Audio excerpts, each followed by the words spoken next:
नमस्कार दोस्तों, मेरा नाम अनिल है। मैं फिर से आप लोगों के लिए नई वीडियो के साथ में आया हूँ। आज हम बात करेंगे Tata mid cap growth fund direct plan. मैं टाटा को इसलिए चुना है क्योंकि टाटा की क्या है कि बहुत सी कंपनियां हैं जो कि मोटर गाड़ी बनाती हैं, व्हीकल बनाती हैं। तो इन्होंने क्या किया हुआ है, खुद का अपना म्यूचुअल फंड बनाया हुआ है जो कि बड़ी बड़ी कंपनियों में पैसा इन्वेस्ट किया हुआ है। और इनका जो इन्वेस्ट करने का तरीका है औरों से बहुत ही बेस्ट तरीका है, क्योंकि ये क्या करते हैं, अपने बड़ी बड़ी कंपनियों में अपना पैसा लगाते हैं। खुद भी एक ये बड़ी कंपनी है और इनको पता है आने वाले टाइम में टाटा का विजन है कि इलेक्ट्रॉनिक मार्केट में बहुत ज़्यादा बड़ा विजन आना है, क्योंकि लोग अब पेट्रोल पे कम ध्यान दे रहे हैं और इलेक्ट्रिकल स्कूटी ज़्यादा ले रहे हैं। तो ऐसे ही मैं आपको टाटा मिड कैप के बारे में बताना चाहूँगा कि टाटा ने अपना कहाँ कहाँ पैसा लगा रखा है मिड कैप ने, और क्या इसका फंड साइज है। हम इसके एनएवी की बात करें तो 289 रुपये इसका एनएवी साइज है, और फंड साइज की बात करें तो 1780 करोड़ रुपए लोगों ने अपना इस फंड में लगा रखा है। अगर आर रिटर्न की बात करें तो 18% है, 5 ईयर की बात करें 13% है, 3 ईयर की बात करें तो 22% है। आप ये देखो कितना, मतलब इतना परसेंट अपने को रिटर्न कब मिलेगा, 18% रिटर्न। अगर हम R D F D PPF की बात करें, आर डी एफ डी और पीपीएफ की बात करें तो ये आएगा 7.1, ये 6.50, बस यही परसेंटेज आता है।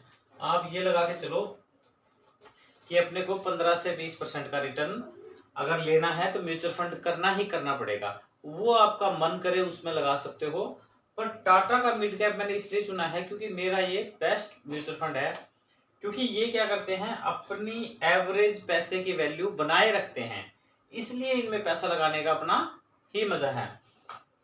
मैं बताता हूँ किस किस कंपनी में इन्होंने अपना पैसा लगा रखा है। तो इंडियन बैंक में 3.54 लगा रखा है, और IDFC फर्स्ट बैंक में 2.97, RBL बैंक में 2.97 और गोदरेज में 2.12।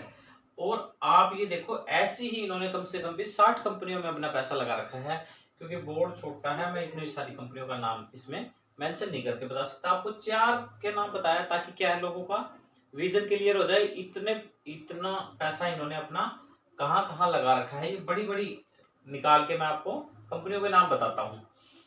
केवल और केवल हम 3000 रुपए की करते हैं, 18% का रिटर्न मानते हैं, 17 साल आपने पैसा लगाया तो करीब करीब 6,12,000 रुपए आपने लगाए, और जो निकल के आएगा वो फंड निकल के आएगा आपका टोटल वैल्यू 40 लाख रुपए। 40 लाख रुपए आप 17 साल में कब कमा पाओगे। अच्छा मकान बना सकते हो, अपने बच्चे की अच्छी एजुकेशन करवा सकते हो, आपको एक अच्छी गाड़ी चाहिए तो गाड़ी भी खरीद सकते हो। ये नहीं है कि आप ईएमआई स्टार्ट कर लो। सबसे पहले तो बैंक से क्या करते हैं, लोग लोन ले लेते हैं कि एडवांस में आपने लोन ले लिया। बैंक वाले क्या बोलते हैं आपको कि आपको एक बार बोलते ही लोन मिल जाएगा। जैसे ही आपने 1 साल 2 साल हुए, क्रेडिट स्कोर कुछ बना, आपको बैंक वाले फिर बोलेंगे कि भाई साहब आप लोन ले लो। और हम क्या करेंगे, हमें लगेगा नहीं नहीं हम तो बहुत बढ़िया चल रहे हैं, बैंक से ऑफर आई है, और हम फिर से चले गए। अगर हम ऐसा ही करेंगे 5 से 10 साल के लिए तो कभी भी हमारे पास में बड़ा पैसा नहीं हो सकता। उसके लिए क्या करना है हमें, उसके लिए हमें हर महीने म्यूचुअल फंड में पैसा लगाना है, ताकि क्या होगा कि आने वाले समय के अंदर में हमारे पास में बहुत सारा पैसा होगा। क्योंकि आप देख सकते हो आपके आसपास में कि हर चीज दिन पर दिन महंगी होती जा रही है, सस्ती नहीं होगी। कभी आप सोचो पेट्रोल 100 रुपए मिल रहा है तो 50 रुपए होगा, कभी नहीं होगा। तो क्या है, बड़ी बड़ी कंपनियां में अपने पैसा लगा रहे हैं म्यूचुअल फंड। तो क्यों ना हम शेयर मार्केट का, अगर हमें नॉलेज नहीं है, स्टॉक नहीं खरीद सकते, तो म्यूचुअल फंड एक ऐसा रास्ता है जो आपको आराम से मोटा पैसा दिला सकता है। स्टॉक मार्केट में हम क्या करते हैं, एक कंपनी में पैसा लगा दिया। मान लो हमने कोई टाटा का एक शेयर खरीद लिया, सपोज करो टाटा का एक शेयर खरीद लिया, पर खरीदा तो हमने टाटा का एक शेयर। टाटा अप हुई तो अप हो गया, टाटा डाउन हुई तो शेयर डाउन हो गया।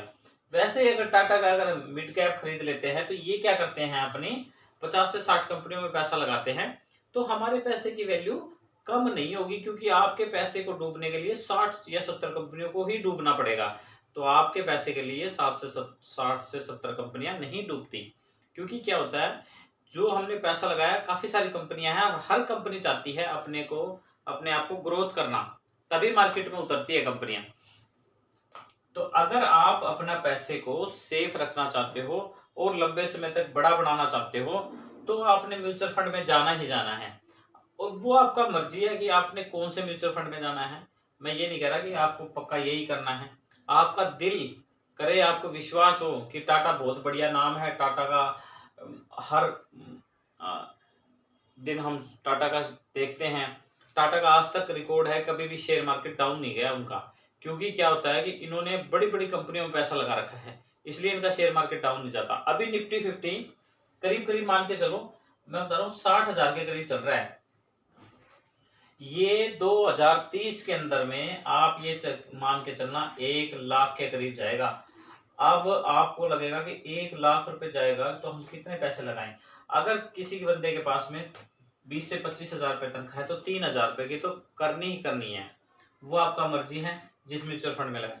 और आपको ये और बताना चाहूंगा कि मान लो आपके पास में 6,000 की करनी है तो 3,000 के 2 शेयर खरीद लो, या 2,000 के 4-5 शेयर खरीद लो। जिस म्यूचुअल फंड, अलग अलग म्यूचुअल फंड में लगा दो, ताकि क्या होगा कि आपको आने वाले समय में आपका शेयर मार्केट से बहुत सारा पैसा निकल के आएगा म्यूचुअल फंड में। तो वो क्या होगा, हमें थोड़ा थोड़ा करके बड़ा इनकम मिलेगी। तो आपको जो भी अच्छा लगे कमेंट में लिख सकते हो। नेक्स्ट एसआईपी के बारे में मैं बेस्ट बताने की कोशिश करूंगा। थैंक यू, धन्यवाद।